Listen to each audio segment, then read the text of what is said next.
Om Sahana Bhavatu Sahanau Hunaktu Sahaviryam Karavavahai Tejasvinavadhitamastu ma vidvishavahai. Om Shanti Shanti Shanti Harihi Om. Welcome you all for this Gita session. Now it's online for the last more than a year. We had been doing these classes at the Hindu temple of Allentown, and hopefully in a few weeks we can go live through the in-person sessions. So that is a plan, giving you a heads up. So we're going to try that, not next week, but in a few weeks. So we'll keep you posted. And you have been with me for all these several chapters.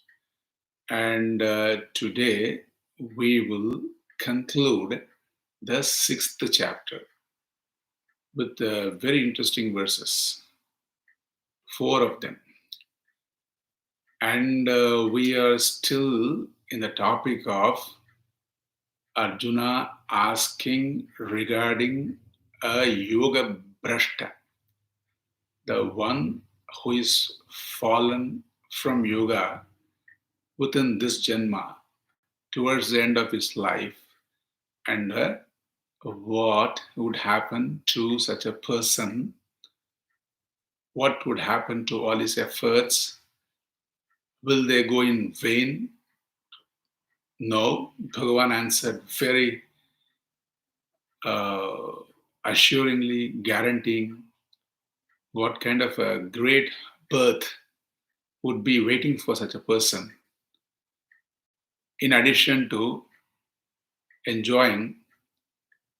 experiencing all the lokas, punya loka, prapta kritan, punya lokan. Punyalokan prapya. Bhagavan is continuing and he is saying why this would be the case by saying Paurva Dehikam, the Purvabhyasam of the Paurva Dehikam. The Abhyasa, whatever effort this person has put with his Sharira, with his mind, all the Shravana, Manana, then all the Sanyama, all the mastery of his self in terms of mastery of the mind, everything what he has gained will continue to give its result in the next birth.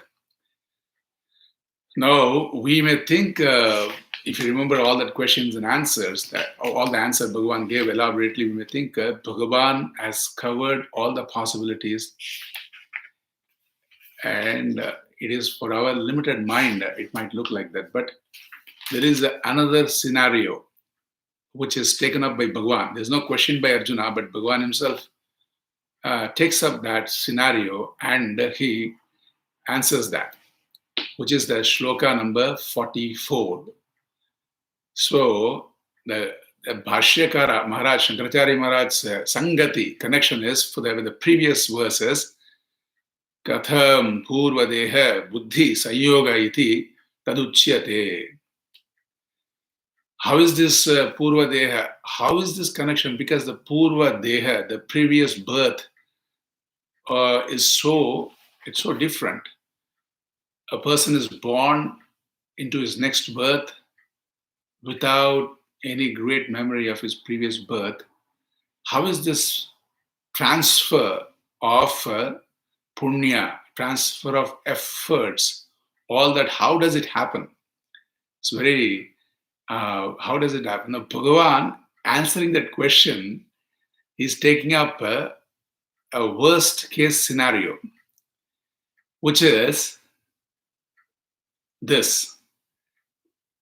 The scenario which has been covered so far is there is a purva samskara, the samskara, the merits from the previous birth.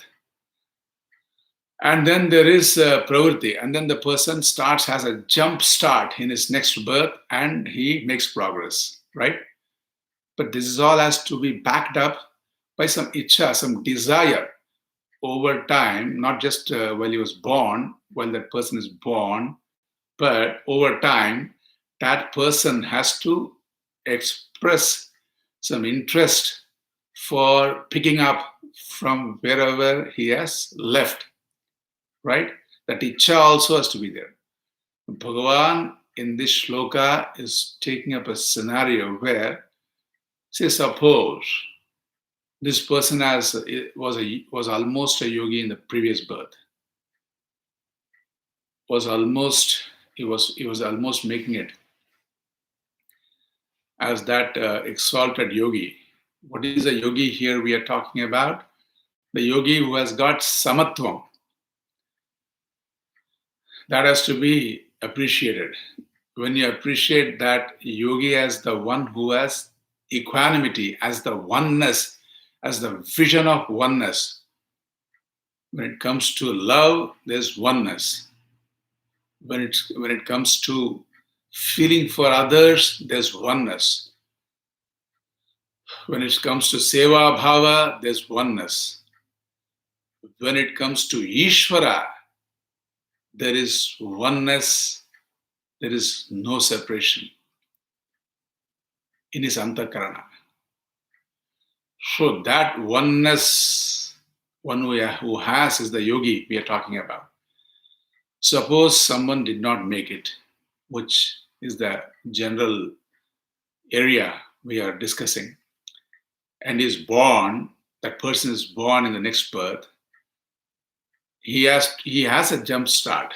But suppose he has no icha, he has no desire for yoga.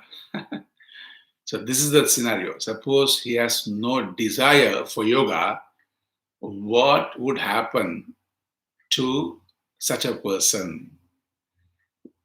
By saying this, Bhagavan is showing the power of the Purva Samskara. Look at that. Shloka, I'll repeat. Purvabhyasena tenaiva hriyate hyavashopi saha jignasurapi yogasya shabda brahmati vartate. Saha, that yoga brashta, who has some purva abhyasa, who has some carryover of effort from his api, saha is the last word in the first line.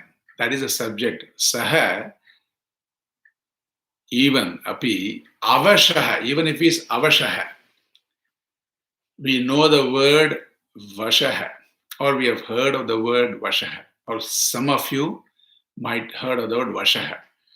Vashaha means in one's under one's interest.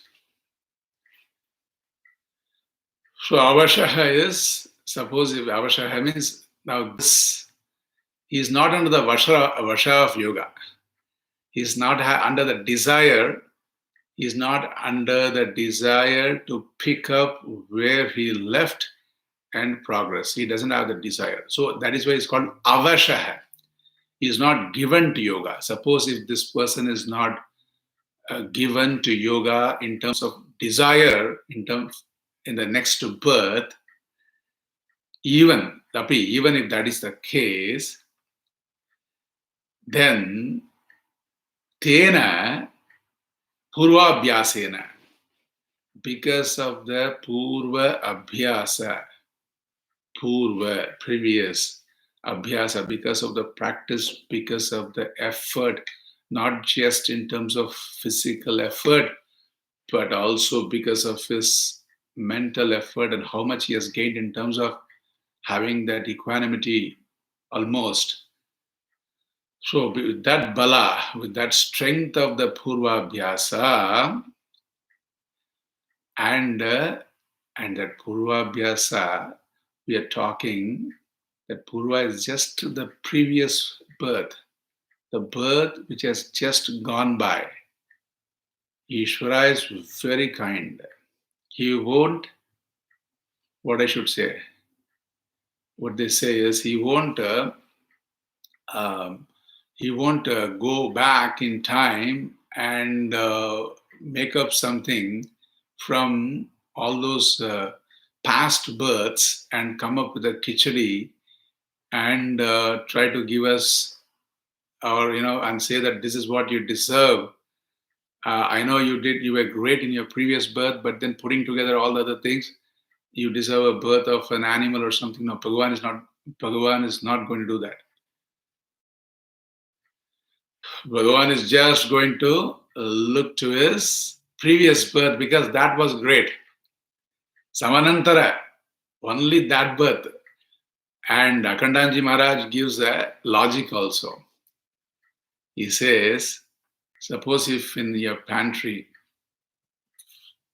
there is, you have, say, someone has bought some paper napkins and all that, towels and paper napkins, and he keeps a stock of it. It's COVID time and all that. Say, suppose he's got a small stock of it. So when he wants something, what he would pull out from the closet or storage would be what is going to be first thing out.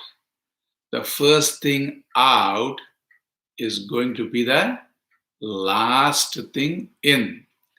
The last thing in, the lastly what you put into that bank will be the first thing which is going to come out. Likewise, the last birth, the latest birth, the last birth what we did will be what Bhagavan will be considering.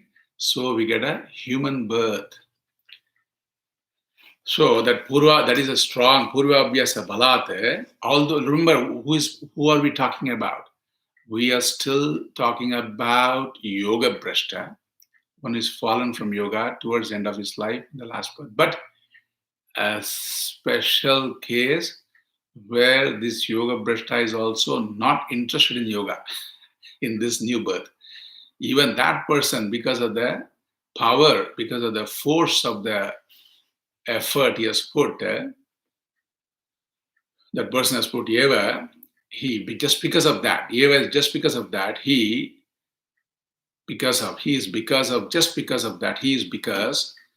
Hriyate is being pulled, he is being pushed into the direction, into the good direction. He'll be led effortlessly, without even his knowledge, he'll be led into the path of yoga again. Hriyate, Akrishta, he will be attracted. That is the right word, not pull, push. He'll be attracted to the path of yoga again. What a beautiful assurance that Bhagavan is giving. And when this is the case for someone who is not interested, what to talk, suppose if he is jignasu, as you see in the next line, if he's given to inquiry regarding the self, regarding the oneness, if he's given to inquiry regarding to see the oneness in all beings in terms of Atma, just like the wave wants to see the oneness between itself and other waves, and even the entire huge ocean.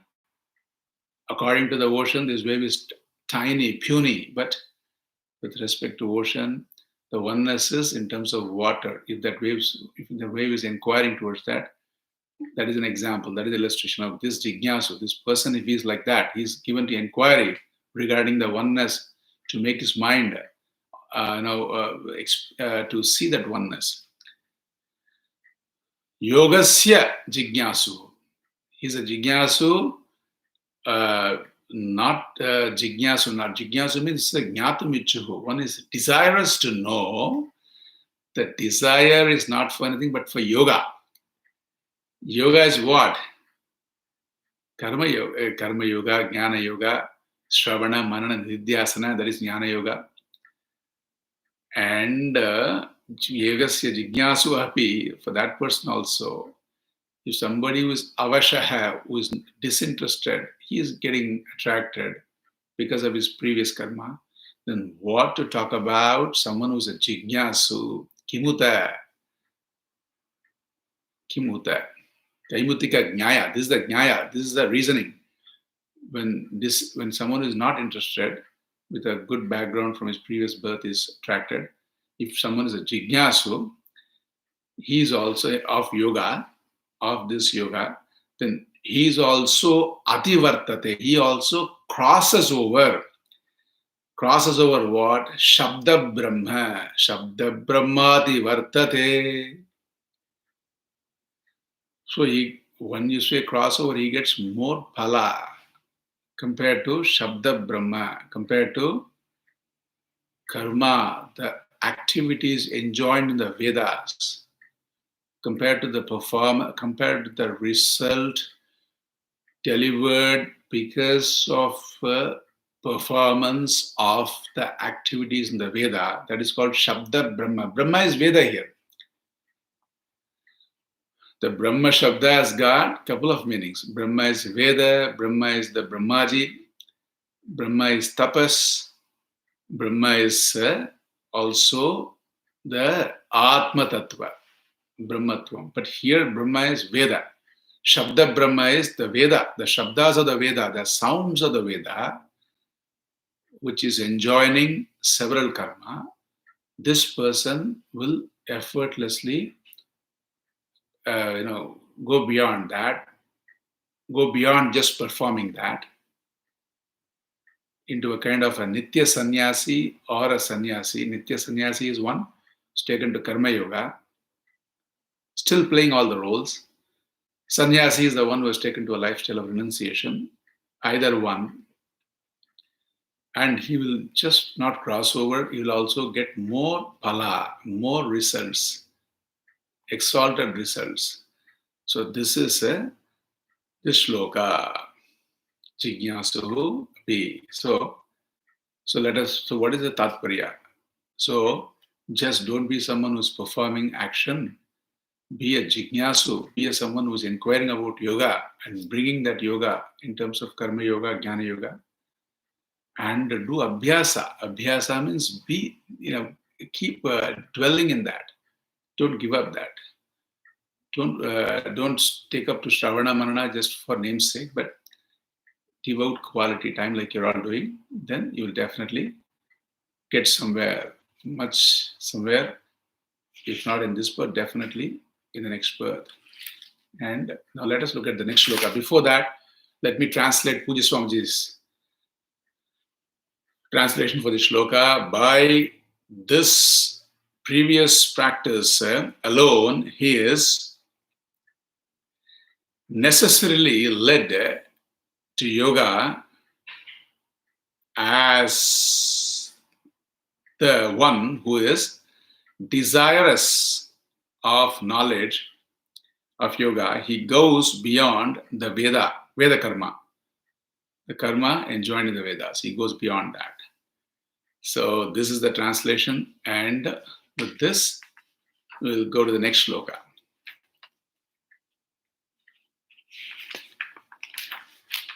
Next shloka is shloka number 45 in the 6th chapter. And this shloka is encouraging us to get there here and now by quality effort. Yoganishtasya sreshtatve hetuvantaram vaktum uttara shlokam jignasuvi shabda brahma atikrama. So this yoga, suppose if you are given to really good effort within this birth, then all that has been told as you would go to the next birth and you will still accomplish and all that would all be made possible within this birth by proper effort. So that is the next shloka. So the next shloka is about putting quality effort. Prayatna dyatata yatamanastu yogi samshuddha kilbishah aneka janma samsiddhah tato yati param gatim. Two is whereas. Prayatnat yatamanaha. Do you see that? Prayatnat yatamanaha is a subject. It is the person. He's also the yogi. Yogi was a Vidwan, was given to Shravana, was given to listening to the scriptures, understanding, appreciating, then reflecting, and then contemplating. How he has got to that stage? Because he's prayatnat yatamanaha. He's a yatamanaha.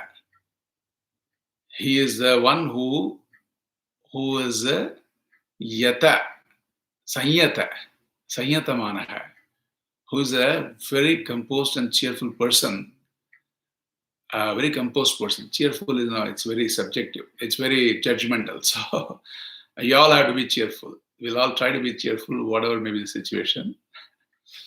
So here, Yatamana is one who has his mind, master of the mind. By what? Prayatnat Yatamana. By quite a bit of effort.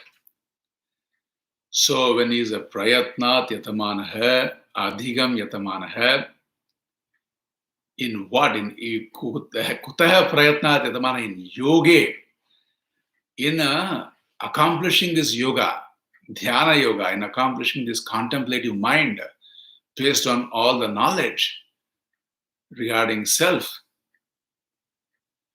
So Prayatnat Yatamana is putting Prayatnat, the emphasis is there on Prayatnat because he's putting quite a bit of effort.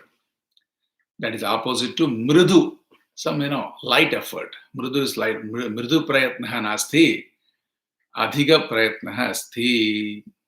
This is the hetu. When this is the case, Aneka Janma Samsiddha, then in this birth only, Aneka Janma Samsiddha, everything,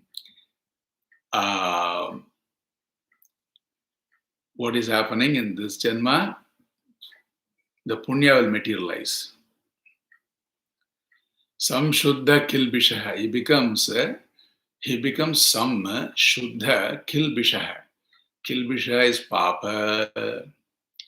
He becomes Shuddhikaranam of all the Papa. Some Shuddha, forever, permanently, clearly, without any doubt. The some word would mean all that. He becomes free from all the Papa. There's so many Papa. The first Papa is Nasamji. Nasamji is what? In Hindi it's called Nasamji. Nasamji is ignorance is the first Papa. Taking yourself, second Papa is because of ignorance, taking yourself to be something else. Third Papa is taking yourself something else and inflicting hurt or guilt upon someone else by word or deed because of your own insecurity and because of your own sense of, superiority and whatnot. It can be either. So that is all the Papa, third Papa. The fourth Papa is, it continues like that. Third Papa, fourth Papa, like that. So all this Kilbisha is because of the ignorance. So this Samshuddhi, this Kilbisha will all be, Papa will all be, you will accomplish victory over this Papa because of your hard effort.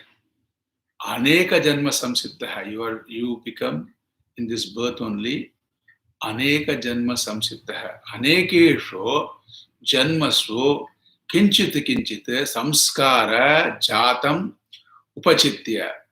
The samskara, all that great merits you have earned over several janmas, you will see them all coming together and fructifying in this janma only because of your extended quality effort.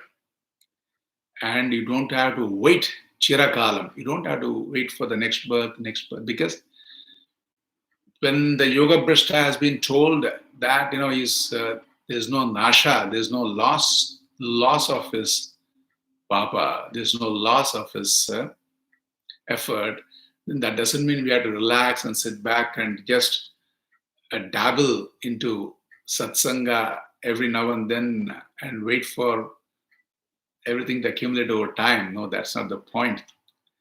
The effort can be intensified within this birth, so everything materializes sooner than later. Tataha, after this, extended effort, param gatim shigram yati. Shigram word is not there in the shloka. That is added by the acharyas just to say, to encourage us to not keep on becoming a yoga brashta, someone fallen from yoga birth after birth, and put extra effort within this birth and get there as soon as possible. So here, which is an encouragement for all of us, this is an ashwasana. This is a great guarantee Bhagavan is giving for someone who is able to give himself for this yoga. 45th shloka, we'll see Puja Swamiji's translation. 6th chapter, 45th shloka. Whereas the yogin who makes an effort by means of the will is cleansed of all impurities gathered in many births in the past, then he, what is the next word? He? Or she, yes. He or she gains the ultimate end. That's the translation here. So this is all Bhagavan guaranteeing a human birth. If you're given to yoga, is there any better guarantee than the guarantee that you'll be born again as a human being if you take up to yoga, as told in Gita? That's a beautiful guarantee. Just, we have to keep putting this effort and of listening and understanding and appreciating. Then Bhagavan has no other choice because he has to give the same mind. This kind of a contemplative mind, inquiring mind can only be within a human body. So Bhagavan has to give that body irrespective of all our other karmas. I was telling, it is like that. What goes in last in the closet comes out first when we want to take. So there's no worries regarding all the previous past several births. What we put in this birth or what we put in the previous birth, if that is the best, that comes out. That is the last in. So that will come out first and that will fructify for us. So that is the shloka which just we saw, 45th, and we have only 2 more shlokas and then a very nice short summary before we end this session. We are starting trouble for a few minutes because of online connections. So the next shloka is a very simple, nice shloka, rhyming shloka, and this is regarding the greatness of this yoga. Yasmad evam tasmat, because of all this, because of this guarantee of a human birth in a house where there is a culture, it's all told in the previous shloka, in the house where there is some culture, where there is some wealth, and even if the wealth is not there, where the parents are themselves given to this yoga, and where there's so much peace and cheerfulness and all that. So that kind of house birth is being guaranteed. But towards the end, it has been told, don't wait for all these several births, karma to accumulate, just do it here and now. Why I'm saying all this is this yoga, remember this yoga. And this is all for what yoga? For the yoga of oneness. Oneness in terms of happiness, oneness in terms of love, oneness in terms of, oneness in terms of your essential nature. For the wave, oneness is in terms of water.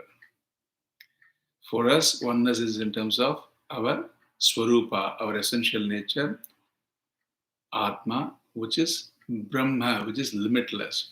Right now, we have put ourselves in a limited personality. This is all, this much only I am, this is like that, right?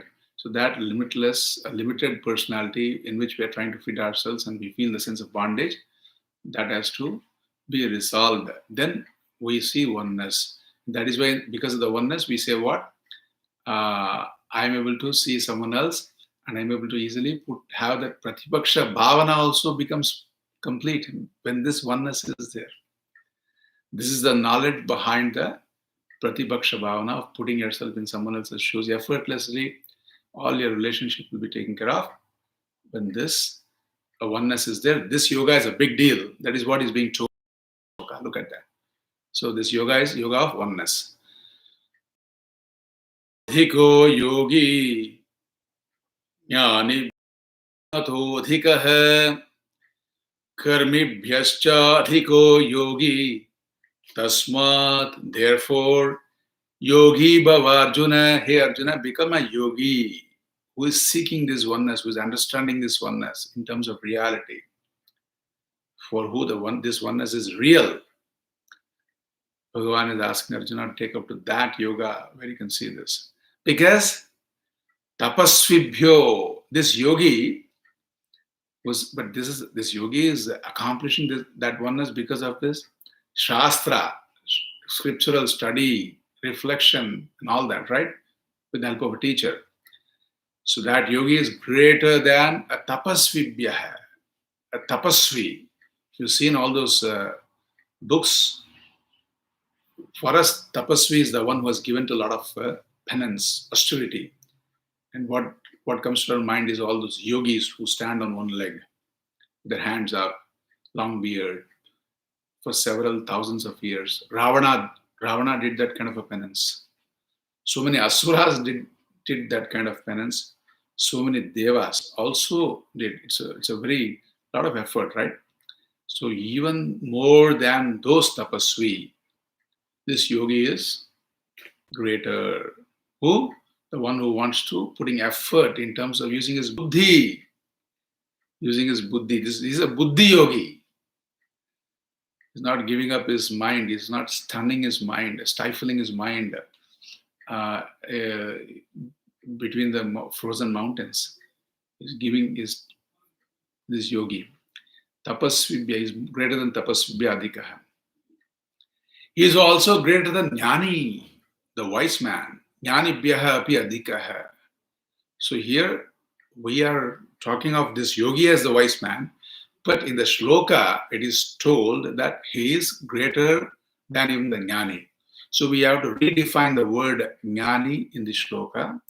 So here jnani would be someone who's got all the knowledge of the shastra in terms of its meaning, but who has not internalized it in terms of his own being his own self. So that we call in Sanskrit paroksha jnana. Yeah, Brahman is my Atma is Brahman. I can see the reasoning. I can appreciate that. I can present it and all that. But this person is, if he is yet to see that, then he's got paroksha jnana. He's got a knowledge which is external, but that knowledge has not become his own. So when it becomes his own, it becomes the yogi who we are comparing with. So hence this yogi who has the vision of oneness is better than even the jnani who only has the knowledge of the shastra, word meaning, sentence meaning and all that. So api adhikaha cha, and this jnani, and also Bhagavan is adding karmibhyaha, more than even all those people who are given to so much rigorous karma, agnihotradi, everyday rituals, yaga, homa, everything for the sake of going to heaven and all that. It takes a lot of effort. They cannot drive up and come to a class because they're busy with the rituals every day. So more than even those who are given to those karma, those activities, our yogi who seeks the vision of oneness is greater than even that person who is given to rituals. Bhagavan is saying, I'm not saying. Adhikaha, mataha. Mataha means in my opinion. So when Bhagavan has an opinion, can there be any other opinion? Right? That's Bhagavan's way of teaching us. It's my opinion. So it's up to you to do what when Bhagavan has an opinion, which means there's no other opinion. There's only one. So this yogi, this yogi, which we are talking, who is going to have this vision of oneness, is he a karma yogi? Yes, because he prepared his mind by giving to a lot of karma and a lot of role playing, which is all karma. Activities is role playing. And in and through the role, he was taking himself to be like, the devotee of the Lord, performing as an archana to the Lord, and accepting as a prasada of the Lord. Now you tell me, is he not a karma yogi? Yes. Is he not a bhakti yogi? He's got Ishvara everywhere. So bhakti also there. So this yogi we are talking is a karma yogi, is a bhakti yogi, is a buddhi yogi. He's got a buddhi also. That buddhi. So that is a yogi where Bhagavan is bringing up here, who is greater than all other yogis. Puji Swamiji's translation: a yogin is considered superior to those who live a life of meditation, superior even to the scholars, and superior to those who perform activity, given activity. Therefore, be a yogi, Arjuna. Bhagavan is encouraging Arjuna to be this yogi, encouraging all of us. The final shloka of this chapter, 6th chapter. The final shloka is regarding what is the connection between the previous shloka. Nanu Aditya Viradatma Sutra Karanam. So Aksharam Etesham Upasakaha Yogi, who is this Shrestha. So this yogi, one more time, is being eulogized, praised. The same yogi which has been praised comparatively. If anything has been missed, those praises and all is included in this shloka. Yoginam api sarvesham madgatena dharatmana shraddhavan bhajate yomam same yuktatamo priya saptamo matah. This yogi who has been relatively praised in an absolute sense, he is being praised in the second line. In the first line, he has been told as superior to any other yogi who might have been missed in the previous list. So sarvesham, compared to any other yogi, compared to any others, sarvesham yoginam api, compared to any other yogis who may be given to worship of say worship of devatas, worship of here Bhagavan, our Shankaracharya Maharaj is saying Rudradityadi, Aditya, who is worshipping taken up to upasana, to a discipline of worshipping, say Surya Bhagavan or Rudra Bhagavan, Shiva Bhagavan, and all that. In a sense, so compared to someone who is worshipping Ishvara as separate from himself. Even it can be Narayana, but if Narayana is separate from himself and he's got 4 arms and lotus and disc and all that, then that yogi, compared to all those yogis, were given to those kind of Saguna Brahma Upasana. The Brahma in terms of a form or in terms of or certain aspects or certain qualities. Compared to that yogi,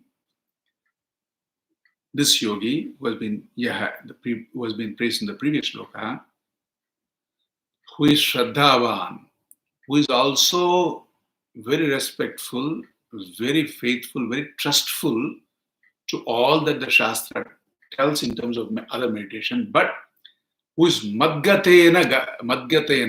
What is the word? Do you see the word Madgatena? Madgatena Antaratma. Antaratmana. Madgatena Antaratmana. Who is endowed with this kind of a mind. Antaratma is inner. Atma is inner self. But here, Antaratma is our mind, which is also inside. Here, Antaratma is the mind. But very beautifully, instead of saying Antakarana, instead of saying an inner instrument, we are saying inner Atma. But it is referring to our mind. So this mind is given to what? Madgatena, who is given to me. Bhagavan is saying, who is given to me. Who is Bhagavan here? Who is Vasudeva? Who is not just Sri Krishna, in terms of that form, beautiful form, blue boy of Vrindavan, right? Holy. So that song is also there, where Bhagavan is playing holy. So that Bhagavan, when you see him as this Bhagavan, who's Vasati, who is who is the Deva, who is a Vasudeva.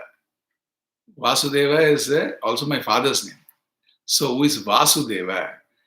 In the sense, he's a Deva who is Vasati, who lives here. So in your Antaratma, in your mind, which is inside, you see that mind not separate from that Bhagavan who is also inside.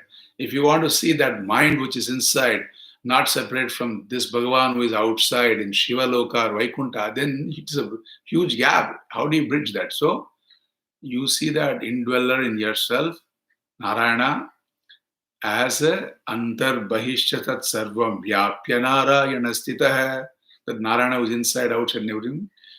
My capacity is to see myself, my mind is not separate from that Bhagavan here, and I do bhajat, mam bhajate, one who is able to do the bhajate, do the service. When I say service, don't do disservice. Just when you ignore this Bhagavan here, you're doing a disservice. It's a disservice, right? So we're given to serving him in terms of seeing him in everyone, appreciating him, and accepting, and also serving everybody as the Swarupa of Narayana. That kind of an attitude based on the knowledge and based on the faith. Even if the knowledge is not there, Shraddhavan, let that faith work, let the trust be there. And Bhagavan says, Same Yukta Tama Amataha. He is not just Yuktaha, he is not just endowed, he is not just associated with me like someone who's trying to be associated. Even Dhruv is a small boy. He was trying to associate with Bhagavan as a Narayana who's got 4 arms and all that. And after so much of hard effort, Bhagavan appeared. In fact, Bhagavan appeared and Dhruva would still keep his eyes closed. Even Bhagavan came in front of him. He didn't want to give up the form inside. So which Bhagavan he loved? He loved the Bhagavan who was inside. And then Bhagavan was outside. Then Bhagavan had to disturb his meditation. Then he would open his eyes. Then you would see Bhagavan. So what I want to try to say is, yourself, if you're given to this yoga of oneness, you are even more connected. Yukta tamaha, yuktaha, yukta taraha, yukta tamaha. The tamah pratyaya means superlative. That much you're connected, and a firm, unshakable connection is established. That's going to take us a long way.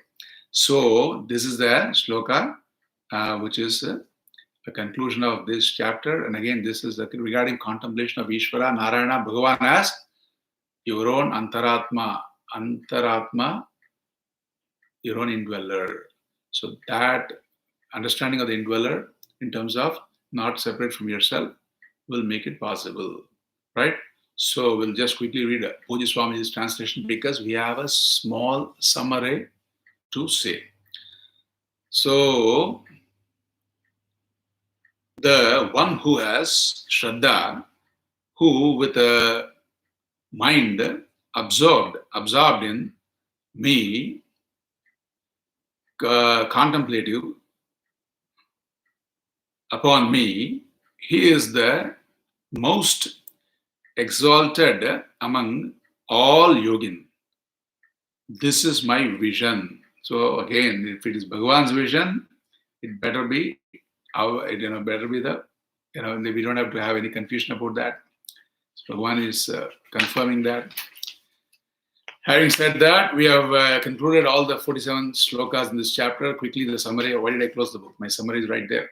So here, so the summary is for this chapter, 6th chapter is, in this chapter we have the shloka which says, Yoga, Aru Ruksho Munir Yoga, means one who is desirous of this contemplative mind, which is a yoga. This contemplative mind is called the yoga. Because mind is anything connecting. If we do our asanas, why that is called yoga? Because the asana helps us to be a composed person, a fit person in terms of the physique, right? So we are an integrated person body wise. So that is why Hatha Yoga is called yoga. Here the yoga contemplative is in terms of mind. We are a composed person. Our mind is an endowment. We are appreciated. We are able to use it properly. We have a say over it. So this union, this association of the mind is there, just like the association of the body in terms of asanas. So that is why this is also called yoga. So one who is desirous of this yoga, what he should desire of this yoga, he takes up to karma yoga and prepares himself. And one who is prepared with karma yoga, he takes up to this yoga of contemplation, which is told in this chapter. How this yoga of contemplation is being told? It's being told in terms of how we master our mind. That has also been told in this chapter. Mastering the mind, having a say over the mind. We saw all that. And having a say over the mind for what reason? For seeing this oneness and enjoying the oneness. Not just seeing, enjoying the oneness, living the oneness, appreciating the oneness. Then what happens? Then Arjuna is asking a question as a part of the summary. He's asking, it's so difficult. Bhagavan says, yes, it is difficult, but by practice, you'll be able to get there. By some objectivity and practice, you won't have any hiccups, you will make progress. Bhagavan says that as a part of this chapter. Then Arjuna is worried about what happens if someone dies without accomplishing this yand. Then Bhagavan says that nothing is lost. He's going to have a great birth in the future and pick up from wherever he left. And after saying that, then that is the kind of the conclusion of this chapter. And this is the end of also the 6th chapter, which means the first the first set of triad. 6, 6, 6, 18 chapters are there in Gita. So the first 6 which talks regarding ourself, not just in terms of this body, not just in terms, we identify ourselves in terms, we have our eye located in the body several times, which is okay. But if that is the case of our sadness or our extreme sense of likes and dislikes, then there's a problem, right? So then even in mind, with mind also we have the minds, especially the mind, happy mind, sad mind, moody mind, everything we have an association with. So this chapter clearly says who you are. You're not those thoughts which are disturbing you. You are a witness of those thoughts. Yes, they are disturbing, and you're a witness of even those disturbances.